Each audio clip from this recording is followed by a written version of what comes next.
Hey, welcome back to episode 5 of After the Message with David Jett. Thanks for being here, gentlemen, and thanks to you who are tuning in. As always, what we want to do in After the Message is we want to dig deeper into the themes and concepts that came out of this week's message from Pastor David. And so, as always, we would encourage you who are listening, if you haven't heard that message from this past week, to go and listen to the message based out of Luke and talking about crashing through quitting points. And it's the first in a series that we're starting, and we would encourage you to go and listen to that at crossgates.org. And afterwards, we would encourage you then to come back here and listen to this as well. But we're going to dig into some themes.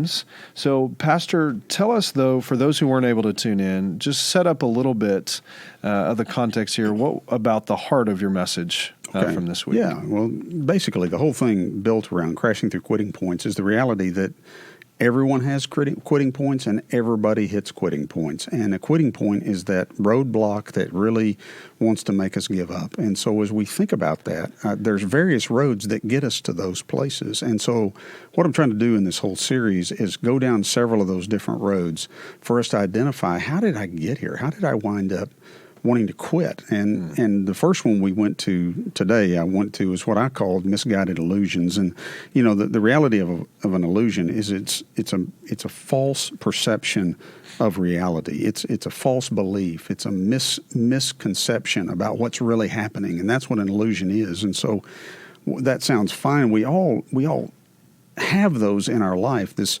false perception of reality. The problem is, though, when it comes to our faith in God, whenever we have those misconceptions or those mistaken perceptions of reality when it comes to God, it leads us down a road. If we don't change, it leads us to a place where we want to quit. It leads us to quitting points. And so that's what I really tried to launch us into today is not that we're going to give you ways to not hit quitting points, but instead we're going to hit quitting points, and let's look at ways how we can conquer instead of quit. Yeah, that's good. And so in this message particularly, we focused in on the concept of Judas and a follower of Christ, and had moments where he had to wrestle, am I going to continue to persevere or am I going to quit? And at the end of the day, he obviously did not follow in faithfulness to Christ till the end. He ended up quitting because, as you said in your message, the Jesus that he was experiencing, the Messiah that was in front of him, was not the one that he had imagined. It was not what he, at the end of the day, deep in his heart, really wanted. And it's key for us to remember, too, I think, that all the disciples had some kind of misconception. And this is why I think it's fair to say that Judas had these misconceptions as well. You see James and John, who thought that, hey, we're going to get to sit at the right and left hand of the Messiah in the kingdom. You have Peter, who's the warrior, telling Jesus, no, you're not going to die, and rebukes him. Right. When he says that. And then you even have Nathaniel who says, no way Messiah is coming from Nazareth. Right. They all on some level, which I love that story because, Jesus looks back at him and said, now here is an Israelite, right? Yeah, that's right. You, this guy. But I just love how the disciples, you see it painted throughout the Gospels, they all have misconceptions of what the Messiah is going to be like, of what God had said and who he was. Right. The difference, I think, that we see with them as opposed to Judas is how they respond. Because in John chapter 6, you have this moment where a lot of the followers, a lot of the fans had gathered. Jesus is teaching in the synagogue, and he's teaching some pretty hard stuff to hear because it's really all about him. It's not about overthrowing the Romans. Right. It's about trusting him. And they all start to disperse. They're like, this is a hard teaching. Who can accept this? And they start to walk away. And Jesus looks at them and says, are you going to walk away too? And Peter says, where else would we go? You have the words of eternal life. And then Jesus makes a comment in verse 70, he said, "Didn't I choose you, the 12? Yet one of you is a devil." And he was referring to Judas, Simon Iscariot's son, one of the 12, because he was going to betray him. They were all, the 12, faced with quitting points. Right. They were all faced with their misconceptions. The difference was Peter chose to cling to Christ, and I think, as proven, so did the other disciples. Mm-hmm. Judas chose to cling to his idea of who he thought Absolutely. God was going to be. Yeah, I mean, and the deal is, too, along with that, is that everybody likes a winner. And when we think we're actually following a loser, that's whenever we kind of start walking away. You know, I grew up in Kansas City, but we moved to Atlanta, Georgia, whenever I was a senior in high school. Yeah. And everybody thinks about, I probably went that senior year of spring and summer, probably went to 40 of the Atlanta Braves baseball games because we were just down the street. Everybody, oh, man, I bet that was great. No, that was when they were terrible. That's whenever they couldn't win a game. I've been to games at the Atlanta ballpark where there was only 1,700 people that came to the entire ballpark. I mean, it was like, I think there were more people on the field and in the dugout than there were in the stands because nobody likes a loser. And what happened to Judas is he thought he was following a winner because of his perception rather than understanding the reality of who Jesus really was. Yeah, too. And also, maybe it's our pride that doesn't want to admit this, but deep down inside of us, I think there's a Judas in all of us that wants to come out at times, because how many times have we seen God and we have felt God come through in our life in the only way that God can? I mean, from salvation to miracles, and then we see that in other people's lives too, and we rejoice. But boy, when we lose a spiritual battle or two, or we lose a personal battle or two, and he doesn't do something that we think that he should have in a given moment, I mean, we throw our hands up and we just want to quit.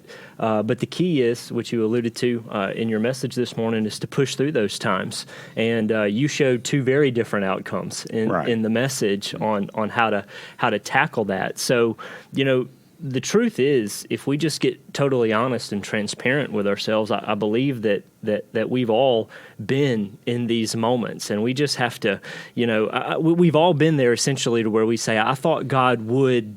fill in the blank, but he didn't. And so there's these misconceptions there, Pastor. So, in your experience and your time as a pastor, what are some common misconceptions about God's actions or God's character there that we can somehow put upon Christ? Oh, yeah. I mean, you think about them. Typically, people say, well, when you give your life to God, you're not going to suffer anymore. Or he's going to always heal you, or he's going to always take care of you, and all those kind of things. And he does always take care of us, but he does it in a different way than what we would think. It's that idea that's really been around about God probably since Genesis chapter 3, and that is, if God is such a loving God, then why does he let bad things happen to his children? And we come to those things, and man, those are tough things to wrestle with. And one of the things that I've kind of come to in that is to realize that we live in a war zone. We are being raised in a war zone, that we live in a fallen world where until Christ comes and makes all things new, we still live in a time where, as Jesus says in 1 Corinthians 15, the last enemy to be destroyed is death. I mean, that's what Paul tells us that Jesus is going to do. And so we still have those things. It's kind of like my wife asked me one time, who's a nurse practitioner. She said, do I think that everybody ought to always be healed all the time? And I said, well, Kathy, here's the reality, is that we all carry the disease of death. It's the inevitable reality until Christ returns. And so we forget that. So many times I've found that God is being a loving, caring God, even though it may not appear that he is. And I think that's one of the struggles that people have. Yeah. No, I agree. And I think, to your point, I think it's so helpful for us as we teach our people, as we think through this, to say that the recommendation is not to ignore it, is not to think that these moments won't happen where you'll be caused to reconsider, is this really the God that I know? But to acknowledge these things are going to happen. You're Absolutely. going to hit these walls. It reminds me of a story Fox's Book of Martyrs put out years ago and has been updated since. They put out a story about what is called the 40 Martyrs of Sebast. And Sebast is an area in modern-day Armenia, and these Roman soldiers around in the 300s was a group of 40 soldiers, and they were Christians. And one of the rulers at that time was very oppressive towards Christians, and so the company leader says, hey, you have to sacrifice to these pagan gods or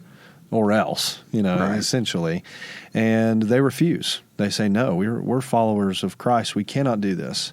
And so they throw him in prison, and they throw him in prison for a week, and nothing changes. They're singing songs, they're praying. They are living their faith out in this time of crisis, and yet, so then they bring him back out, and they say, well, you've been such good soldiers. We really want you to continue. They try to flatter him. Doesn't work. They throw him back in prison. So they've been in there for weeks, and then they bring him out, and they've had it. The rulers have had it with these soldiers, and so they bring him out, and they take him into this freezing cold pond or lake, and it's wintertime. They send them out into the water, and they have them stand out there in the water. It's just freezing cold. And they have them strip off all their clothes, and they send them out there, and they light a fire, they have all their clothes laid out, and they say, if you will recant Christ, then you can come back, and you can put on your clothes, and you can sit by the fire. One of the soldiers who claimed to know Christ actually does. He gives up. He has that moment of crisis, and the physical appeal of the warm fire broke him, and he went after that. But then much later in the evening, when most of the guards were asleep and the soldiers were still out there earnestly praying, 39 of them now, they're earnestly praying, they're earnestly seeking God still, not giving in, not quitting. They're crashing through, as you would put it. One of the Roman soldiers who was awake is so overcome that he begins to rouse the other soldiers on the bank, and by stripping off of his clothes and yells as he enters the water, I am a Christian too. Oh, wow. And just is overcome to this point that he pushes forward. And so many times when we ask those questions and we realize we hit that quitting point because God doesn't line up with what we thought he was going to do. I don't know what these Christian soldiers thought, if they thought that this is how their life was going to end. But I know that for many of us, we don't assume that that's what our life holds. Right. Being thrown into a cold lake and asked to stand there or recant Christ. But I know that oftentimes what we don't see is the Roman soldier on the bank, Right. Who Absolutely. Who by their faith was brought to Christ Right. in that moment, and it's hard to see, but I believe in light of eternity, we'll all be able to look back to those moments and say that there was a good that came from something that obviously we would not have predicted. We didn't think God was going to do it that way or be that way, but there was a good to be had. Now, as we talked about all this, though, you guys both shared with me personal experiences where you had hit a point of thinking, this is not how I thought God was. Right. And go ahead and share those. Yeah. Mine personally was last March, as a matter of fact. Actually, the journey was probably February and March, but it really has to do with my uncle losing a 5-year battle with cancer. And I tell you, you never really know, or never really think it could happen to you or your family until it does. And then it just totally changes the perspective on everything. But my uncle, he lost a 5-year battle with cancer, but I can sit here and tell everybody listening that he did it with joy, and he did it with confidence in the Lord. And I can't say that for myself, because it was one of the most frustrating times in my life, because I remember the last time that I saw him absolutely healthy, that I had thought and believed that God had healed him. And my family prayed faithfully for that. And I just remember hugging him and just saying that we did it, and God's got this, and he had it, and he healed it, and us celebrating. And then I remember things taking a turn for the worse shortly after that, one that he ultimately wouldn't recover from. And then in February of 2019, last year, I lost my grandfather, which was his father. And I remember all of us being gathered at my grandmother's house that Saturday that he passed away. And I remember my uncle getting out of the car, and he was so weak and feeble and wore just a hat down over his head and a mask over his face. And I remember my heart breaking in that moment, because I was like, God didn't answer this prayer. And that was like the first thought that interjected. Well, then the day before the funeral, I remember being in a room with just myself, my mom, my other uncle, and then my uncle with cancer, just kind of going over with them what I was going to be preaching the next day for my grandfather's funeral. And I remember sitting there having the opportunity, which would have been my last one, to pray for healing for my uncle. And not only did God not heal him, my uncle's health took such a turn for the worse that we had to transport him to Tulane that night before. And I remember that was like the tipping point for me. That was like, well, you won't even let him go to his own father's funeral. I mean, this is just cruel. And I just remember standing up there preaching the funeral and seeing him on a FaceTime, on a phone. Like I would see my mom, my dad, my uncle, and here my uncle is in a hospital room all by himself. Well, actually, his pastor came to be with him, but he couldn't be with his family, and he's just on a FaceTime. And then shortly after that, it was actually 5 weeks after that moment, I remember writing in my prayer journal, and it's a prayer journal that I've yet to open again to this day, that is sitting in a drawer at my desk, praying for my uncle's healing. And then shortly after that, I'm having to make an emergency trip to New Orleans to say goodbye. And I just remember just on that trip venting. There was no music played. There was no nothing played. And it's just me sitting there asking why. And I'm like, this is just ridiculous. And then I remember the funeral. And then I saw everything come together. And I saw for the first time the power of one man's relationship with Jesus Christ. And just listening to the testimonies of people that came through that place to pay their respects for my uncle, saying that their walk with the Lord wouldn't be where it is now if they wouldn't have had an example to go by. Wow. And in that moment, I knew that in my heart that it was worth it. That what Paul says about our sufferings being light and momentary for the sake of the gospel, that's right. It was worth it.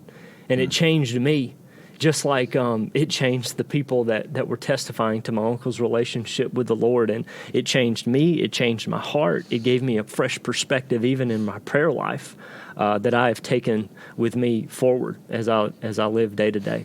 Wow, that's so good. You know, just kind of saying all that, as I was just thinking about the story you told about the 39 that stayed in the water, freezing water, and then that one Roman soldier stripping his clothes off to go out to be with him. He didn't go out there because he thought, well, heck, there needs to be 40, and this one walked away. It wasn't because of the one walked away. It was because of the 39 that stayed. And just like with yours, it wasn't what God showed you was it wasn't, the joy doesn't come and the victory doesn't come because God didn't answer your prayer. It came because you saw the results of a man who crashed through a quitting point. And, you know, that's right. As I've thought about it, I thought, you know, really what it is that we kind of need to realize is that every time we crash through a quitting point, it can very well become another person's starting point. Yeah. There's this thing that happens whenever our faith in Christ overcomes what people see as impossible. And, you know, that's really, I think, where we all are. And, you know, for me and Kathy, you know, I got saved when I was 22, and, you know, we moved to Atlanta, Georgia. I was working for a company there, and Kathy got pregnant with our first child, Kevin. We were all excited. I was probably right now about 20. I guess I was 25, and or about to turn 25, I think. And so baby's going to be due. We're all excited about that. And she calls me at work, and she says, "Hey, you you need to come to the hospital. I've just been admitted. And I said, what? I mean, what are you talking about? Well, she had gone in for a routine checkup, they do whenever they're pregnant. And I think it was 8 weeks before our child was due. And the doctor noticed that she had amniotic fluid was leaking, and that wasn't going to be good. The baby wasn't going to be able to survive with that. And so they admitted her in the hospital. So I rush over to the hospital, and I get there, and we're talking. Of course, I don't know anything about the medical stuff, and I'm just like, oh, is this bad? I mean, I don't know. Apparently it must be. You're in the hospital. And about that time, the doctor walks in, and as he walks in, he's talking to us, and I said, well, so talk to me about, like, what is this? I don't know good or bad here. And he just said like this in very matter-of-fact terms. He said, well, I give the baby a 50-50 chance to live. Oh, my goodness. Well, dude, that freaked me out. I mean, Kathy and I are here by ourselves. Our family are all in Tennessee. We don't know what we're doing, and I can't believe this. I'm only not quite even 3 years into being a believer, and so this just kind of knocked me upside the head. And so after he had left, and Kathy and I are there for a little while longer, she says, listen, I got a bunch of stuff I need you to bring from the house. She gives me this list to go pick it up. And so I get in my car, and I'm driving back over around 285 on the north side of Atlanta, and I'm angry, and I'm driving back to our apartment. I'm mad, and I'm saying, I can't believe this. I can't believe that you would do this. Why would you let this? And about that time, man, I'm telling you, the Spirit of God just spoke clearly into me, and I mean, just hit me right in the middle of my chest, and he just said this. He says, you don't even know this child. How can you say that you love him? I've known this child and loved this child more than you ever will. And I'm telling you, in that moment, a peace came over me. And that peace that came over me was this. It wasn't baby's going to live or die. It wasn't it. It was that God's got this. And that if this baby's in God's hands, then whatever happens is what's best for this child. And man, I mean, it was a peace supernatural, because I didn't know that you could have this. And in that place, I went and got her stuff, went back to the hospital, and I told her the story about what had happened. I said, Kathy, I know this. God's got this. And praise God, 2 weeks, he wasn't born that night. 2 weeks later, we had our first son born named Kevin. And actually, your brother-in-law, and praise so, the Lord. Yeah, so but it was a point where I was either going to quit or I was going to crash through. And in that moment, whenever he brought that peace, I said, okay, I'm in. I'm with you either way. And I think that's for all of us. I think that's kind of where we are. Sure. Yeah. No. That's incredible testimony, and both of you, those moments of what it's like to hit that point and then be able to press forward and, like Peter, cling to Christ and say, God has this. You are the one who I trust. Right. Pastor, so how do we, though, say for those who are in a situation right now and they're not yet at that point where they are saying, God's got this. Right. They're still in the car back to the apartment, or in the car on their way back down to New Orleans. They're still in that moment, and they have had an illusion of what they thought God was going to do, or how they thought God was going to be. And it just hasn't lined up with their experience. It just hasn't lined up with what has actually taken place. Right. And they know God's sovereign, so they know He's in control, and it's not lining up with what they thought was going to happen. Now, in your message, you referenced Shadrach, Meshach, and Abednego, right, and a story that they went through. And they eventually got to a place, or not eventually, but they were very quickly at a place where they reached that quitting point, and they said, similar to you, of God's got this, and said He's going to deliver us, but even if He doesn't, we're still not going to bow down to this idol. What about, though, for that person who's not quite there? What can we learn from them? Well, I think obviously from Shadrach, Meshach, and Abednego, we have to know that this wasn't their first quitting point they'd hit. They'd been at one before, and they saw God come through for them. So I would just say that, first of all, to a person who is at a quitting point, and they are at that place where, I don't even know if I believe that God exists. I don't even, or maybe the first thing to realize is that is so common among Yeah. every one of us, that all of us hit those quitting points. We do have them. And just kind of like you said earlier, there's a little Judas in all of us, to kind of say, I'm going to give up here. And so we have to, in these moments, like those guys, we have to say, okay, wait a second. I'm trusting God completely. I'm giving this over to Him. I'm not going to let the enemy win this. But I also find this, and this is kind of the balance I've learned on the other side.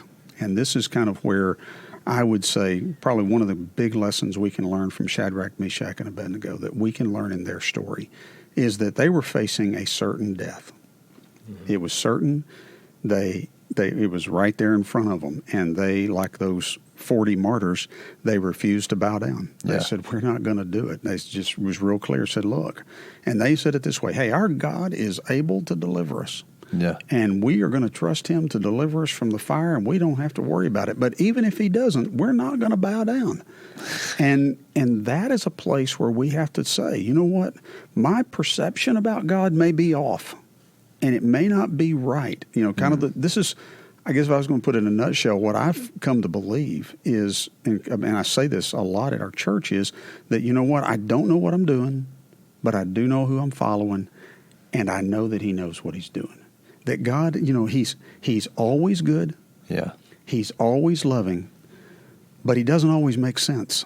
In that sense, it becomes more about the person that we're clinging to, not our idea of. Yes, that's the difference. Person. It's we get a chance to come to know Him even more, and I'm not saying it's easy, and I'm not saying it doesn't hurt, and I'm not saying that we don't have uncles that die, and we don't have children that don't live, and we don't have healings that don't come. Those things are going to happen, but in them, there is this reality that the disciples, the other 11, that didn't do what Judas did, where he quit, they became conquerors and wound up living this life of boldness and saying, our God's able to deliver, but even if He doesn't, we're not bowing. And I would say that to us, there's a couple of lessons that I would just share for all of us. And I think this is important for every believer. And that is that, first of all, I would say there's two lessons I would come out of this in closing kind of thing, is that we need to be bold and outspoken about our faith in Jesus. We need to be bold about the God who delivers. And so I would say that with boldness, we need to pray for healings. We need to pray for deliverance. We need to pray in power and passion for the God who heals and delivers. And we need to push into that. And in fact, I believe that there are pastors and there are Christians that are they're not being Judas completely. They're not betraying, but they have stalled at this place of saying, yeah, but I've prayed and God didn't heal or He didn't deliver. I get that. And I think we need to recognize it for what it is, and that is that it's a quitting point that we're stalled at. And if we're going to crash through it, we have to say, you know what, I'm going to keep praying for healings, and I'm going to keep praying for deliverances, and I'm going to keep pressing forward. But that brings me to a second lesson, that in the midst of that boldness, in the midst of being outspoken about our faith in Christ, we need to always have it tempered in humility. And it's this idea that just basically says, you know what, God, I believe You are able to deliver. I believe You are able to heal. And I believe that you know what You're doing. But I also, in humility, know that my ways aren't Your ways. Yeah. And my thoughts aren't Your thoughts.